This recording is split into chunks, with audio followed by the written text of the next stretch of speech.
Today on How It's Made. Wind generators. PVC gloves. Thermoformed glass. And fire trucks. Wind generators harness the power of the wind to produce electricity. As the turbine's blades revolve, they drive a rotor that generates power. This can charge a set of batteries, or even feed a transmission grid. Wind power is a renewable energy source that doesn't pollute. This type of wind generator is a recreational model, designed to power a boat or a cottage with up to 500 watts of electricity. To make the propeller, they lay a template on a plank of western cedar, a rot-resistant wood that's flexible and durable, yet lightweight enough for the slightest breeze to set it spinning. After tracing, they drill a hole at each end and in the middle. Then remove the template and do a rough cut using a bandsaw. They put the template back in place, using those holes they drilled to align and secure it in place. Using a router this time, they do a precision cut. The plank of wood now has the contour of a propeller. The next step is to form the profile. To do that, they bolt the wood onto the right side of a specially designed device called a propeller carving machine. On the left side is a model propeller. After adjusting the model to the proper angle, they start to cut.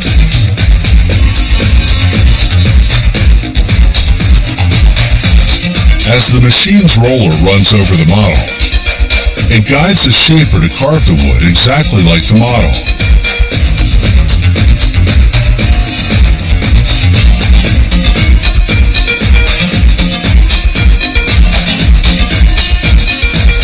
It takes about 8 passes to get the propeller's profile just right.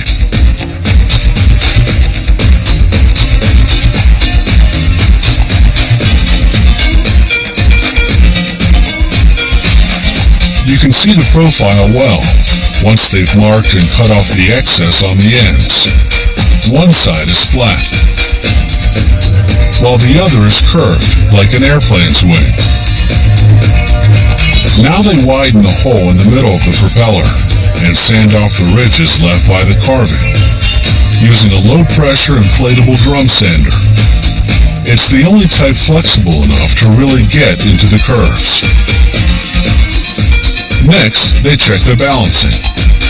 Watch how a mere penny can throw off this perfect equilibrium. Finally, a coat of waterproof epoxy paint, the kind used on the hulls of boats. Now they assemble the alternator, the component that generates electricity when the propeller spins. They wrap insulation around what's called the proportional electronic regulator, and then install it, along with wiring, into the alternator's casing. This regulator controls the electrical charge and current. The propeller spins this rotor shaft, creating an electrical charge that sends a current from the alternator to the batteries. Once the casing's bolted shut, they mount a cooling fan on the shaft's protruding axle. This fan will expel the heat all that spinning generates. Next, they assemble the parts that make up what's called the lolly shaft, the axis on which the propeller sits. This axis enables the propeller to pivot toward the direction of the wind, without twisting the wires that run to the batteries. Finally, they connect the wires from the lolly shaft to the alternator. This rubber cover protects the connection from the elements. Now they assemble what's called the propeller governor, a key component that prevents the propeller from overspinning and breaking down in high winds. When the propeller spins too fast, the centrifugal force pulls on these springs. This activates the braking flaps, generating drag to slow the propeller down. Again, precision balancing is critical, otherwise you'll have a damaging vibration. After applying the manufacturer's decal, they mount the propeller's rudder onto the back end of the wind generator's frame. On the other end, they install the alternator followed by the propeller and propeller governor, both painted black to protect the waterproof coating underneath from the sun's damaging UV rays.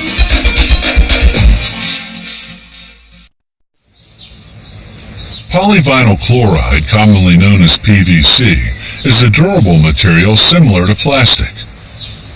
PVC gloves are waterproof, even chemical-proof.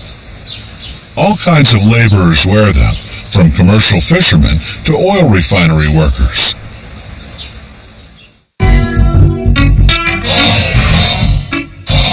PVC gloves are comfortably flexible yet sturdy. Production begins at the cutting station with stacked sheets of cotton flannel.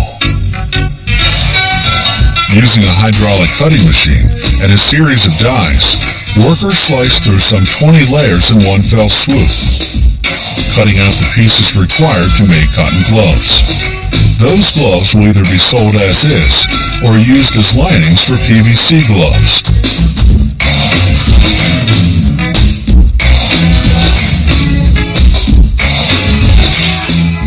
The next step is to sew the pieces together.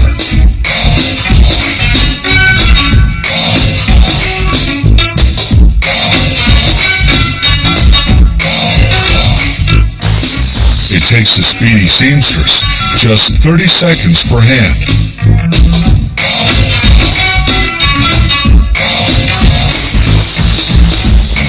Next, they sew on a wrist, made of a stretchy cotton and lycra knit. This seamstress works the wristing machine so quickly, we had to ask her to slow down so that we could actually see what she's doing.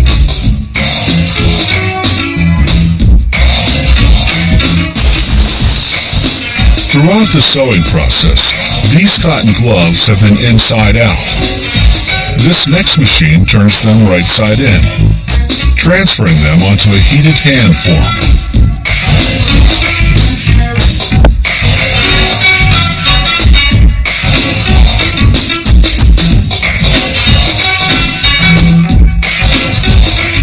The machine then presses each glove onto the form.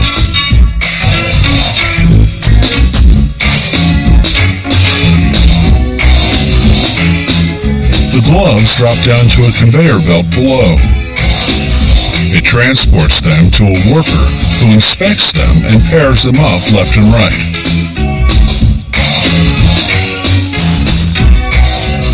Elsewhere in the factory, workers prepare the PVC solution. The recipe varies according to the glove model, but generally consists of coloring and 5 to 8 different chemicals. They add in antibacterial, antifungal solution to combat odor from hand perspiration. To apply the PVC, workers slip a metal form into the thumb of each lining. Then put the lining onto a thumbless hand form. If the hand and thumb forms were in one piece, it would be difficult to remove the stiff PVC glove without tearing.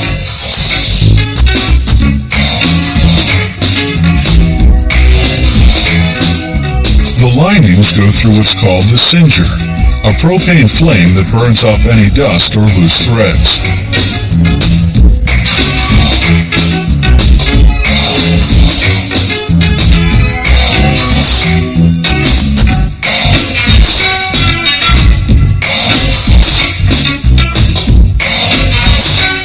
Then it's into the PVC bath.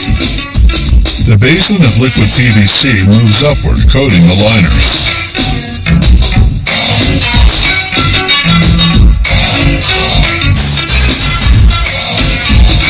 As the basin descends, the excess drips off. Then the gloves go for a spin under infrared lamps for 45 seconds.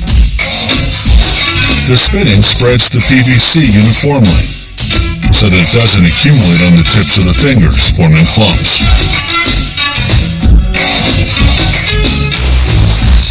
After a second coat, the gloves pass through a propane-fired furnace for about 20 minutes at 370 degrees Fahrenheit, then through a cooling chamber for 5 minutes. For glove models with extra strong grip, they blow PVC chips onto the first coat of PVC while it's still wet. When the gloves go through the furnace, the heat embeds the chips. After cooling, the gloves are dried and cured, and ready to handle a hard day's work. Decorative glass objects can be blown or thermoformed, two very different glass-making techniques. In glass blowing, the artisan shapes hot glass by rolling it and blowing air into it. Thermoforming is more of a molding process, better suited for making flat objects.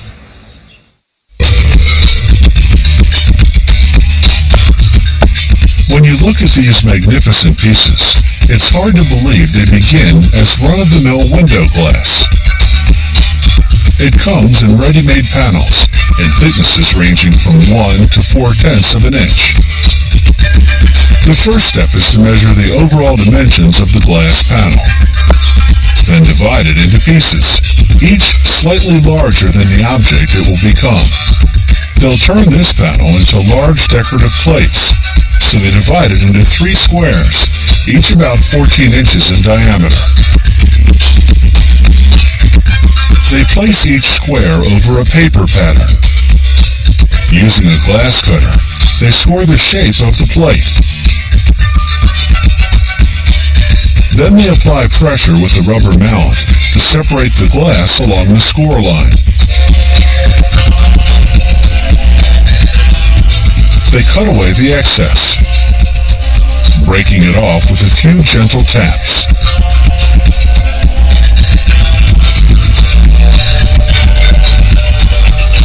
Now they position the plate-shaped glass over a drawing and begin the artwork. First, they trace the outline.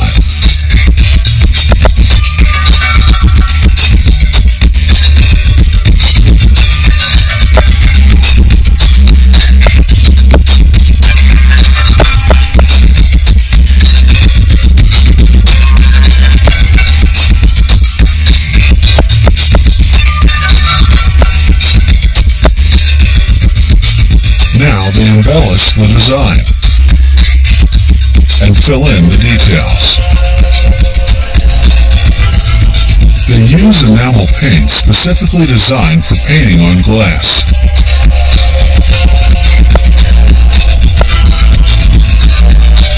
Once the brushwork's done, they use a paint gun to apply the background colors and shading.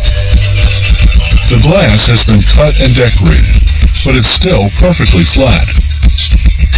So the final step is to mold it using extreme heat, hence the term thermoformed. The mold they use is made of fireproof materials, designed to withstand high temperatures inside the oven, known as a kiln. They carefully lay the glass over the mold. They mold several different pieces at the same time.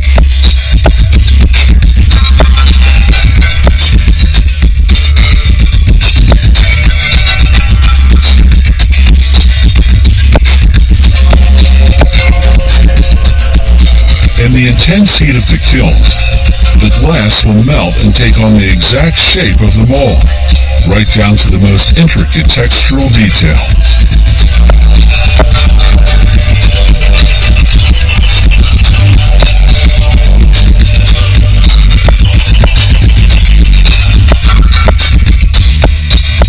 These small pieces of glass will become the paint pots on this glass replica of an artist's palette.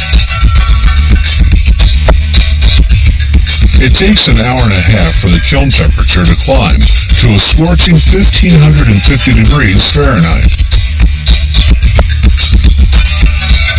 At peak temperature, they briefly open the kiln to make sure that everything is progressing well. The glass at this phase should be the consistency of taffy and glowing bright red.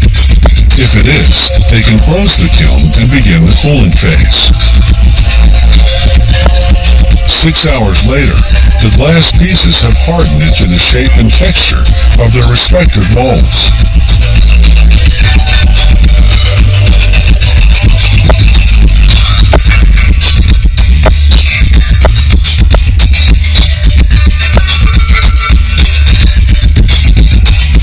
These plates, spoon rests, and other pieces are cool enough to come out of the kiln. The beauty of thermoformed glass lies in the striking combination of transparency and vibrant color. Add to that the endless shape possibilities, and you've got truly functional art.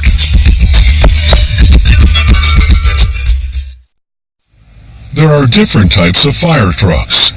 Pumpers hook up to fire hydrants, boost the pressure, then shoot water out through hoses.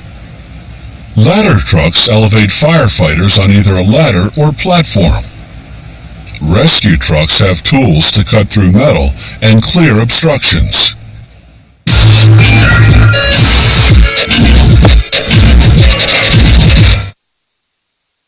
Early firefighters couldn't do much more than pass buckets of water from man to man. The 1720s saw the arrival of wagons carrying water tanks and hand pumps.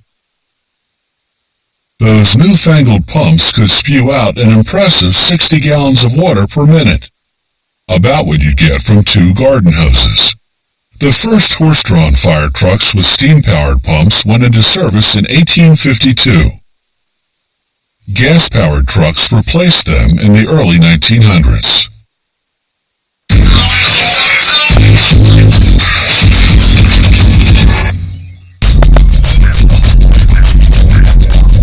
This pumper truck can deliver almost 1,600 gallons of water per minute. Mechanical engineers usually custom design fire trucks to suit the particular needs of the fire department placing the order. The truck's body is made from sheets of marine-grade aluminum, 0.2 of an inch thick. Following the technical drawings, workers cut the aluminum panels to the sizes required, notching certain corners at a 90-degree angle. Workers weld the pieces together to form what's known as the crew cab. The crew cab not only carries the firefighters, it also houses the control panel for the water system.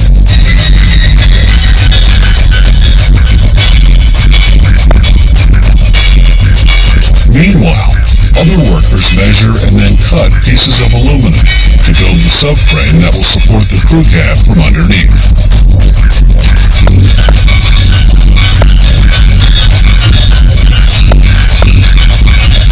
They weld the parts together.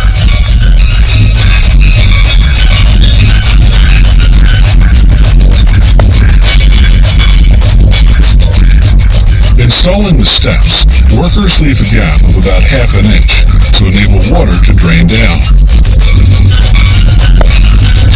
They line the storage compartments with aluminum sheets, using a sander to make textured circles on the smooth surface.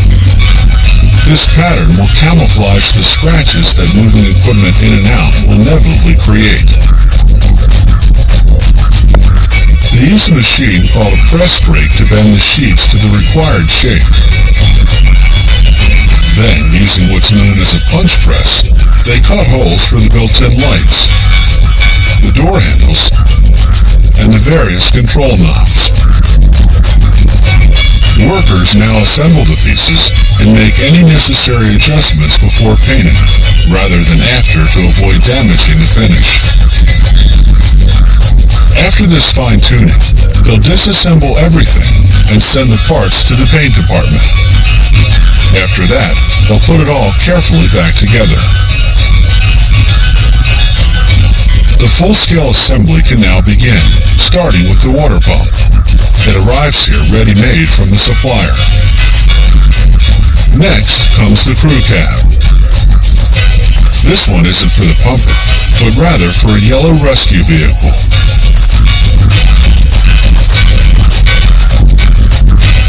The pipes that lead to and from the water pump go into a threading machine. The pipes are part galvanized steel, part stainless steel.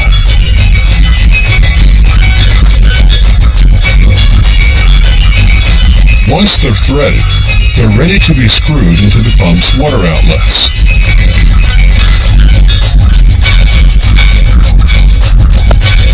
The drive shaft, that long piece coming from the transmission, performs its usual job of turning the rear axle when the truck is in motion.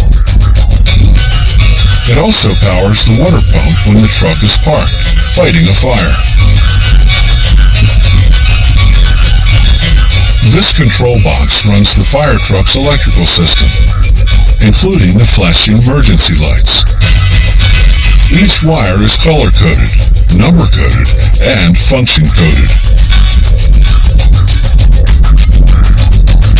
Workers run the wires from the box to the control panel in the crew cab.